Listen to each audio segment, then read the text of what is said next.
Assalamualaikum warahmatullahi wabarakatuh.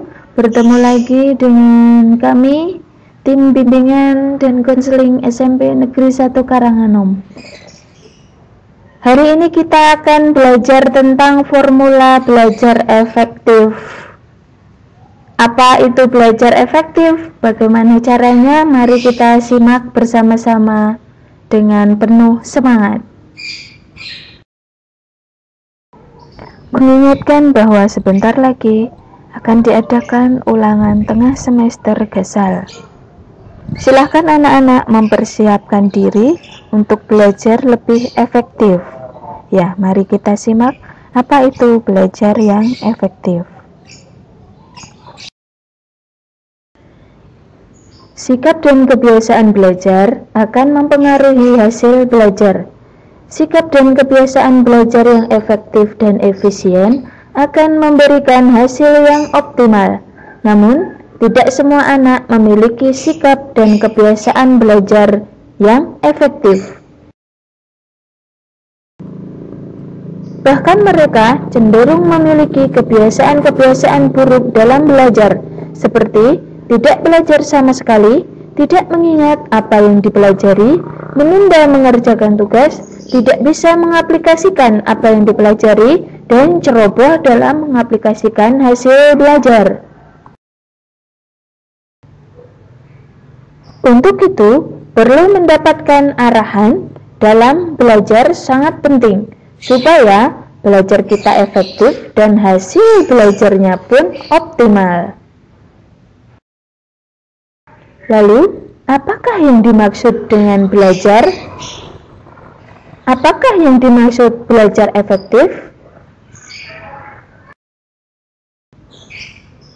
Belajar adalah upaya mengadakan perubahan perilaku ke arah yang positif, seperti tidak tahu menjadi tahu, tidak mengerti menjadi mengerti, tidak paham menjadi paham.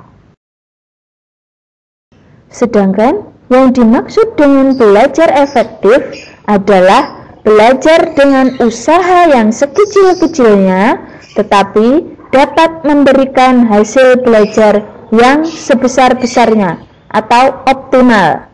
Dengan waktu yang singkat bisa mendapat hasil belajar yang banyak seperti itu.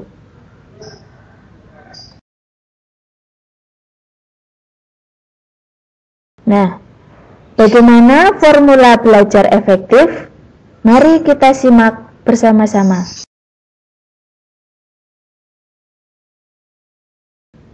Satu, membaca duluan materi pelajaran sebelum guru mengajarkan di kelas online.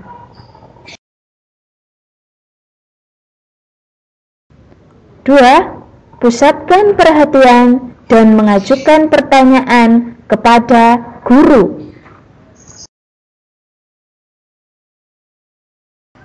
3, simak kembali materi pelajaran dalam 24 jam.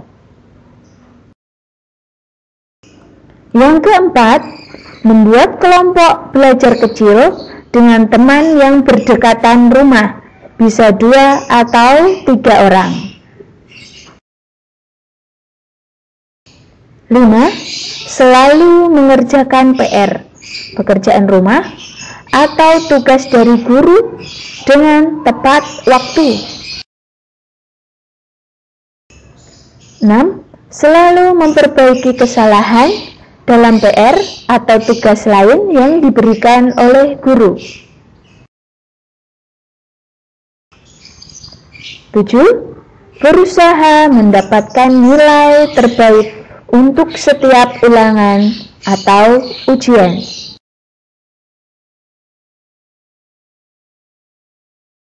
8, lakukan analisa terhadap hasil ulangan dan ujian.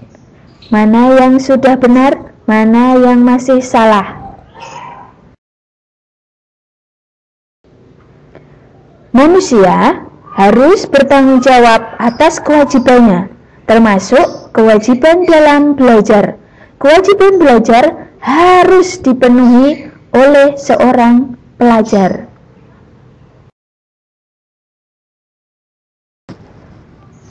Menyukai tantangan adalah salah satu indikasi pelajar yang ingin maju.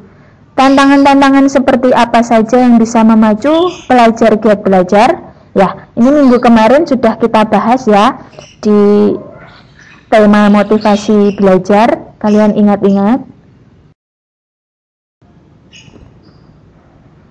Lalu target belajar bisa memotivasi seorang pelajar untuk berusaha keras mencapai hasil belajar yang optimal. Target-target apa saja yang sebaiknya dibuat agar bisa memacu hasil belajar yang optimal? Ini juga minggu kemarin sudah kalian buat ya, berupa target pribadi. Nah, tugas untuk minggu ini, untuk hari ini adalah sebagai berikut. Dalam belajar efektif diperlukan metode belajar yang efektif. 1. Sebutkan metode-metode belajar yang efektif, mudah, dan efisien, dan sertakan pula alasannya. 2. Buatlah moto, semboyan, atau kata mutiara yang bisa memberi sugesti pada setiap orang untuk selalu belajar sepanjang hayat. Dikerjakan di buku tugas, boleh diwarnai, diarsir, atau dihias seperti poster.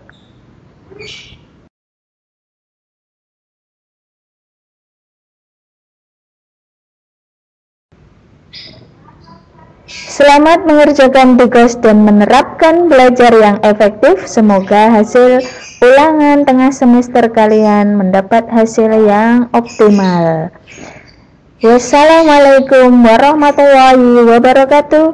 Tetap semangat dan patuhi protokol kesehatan dengan menggunakan masker, jaga jarak, dan cuci tangan menggunakan sabun dan air mengalir.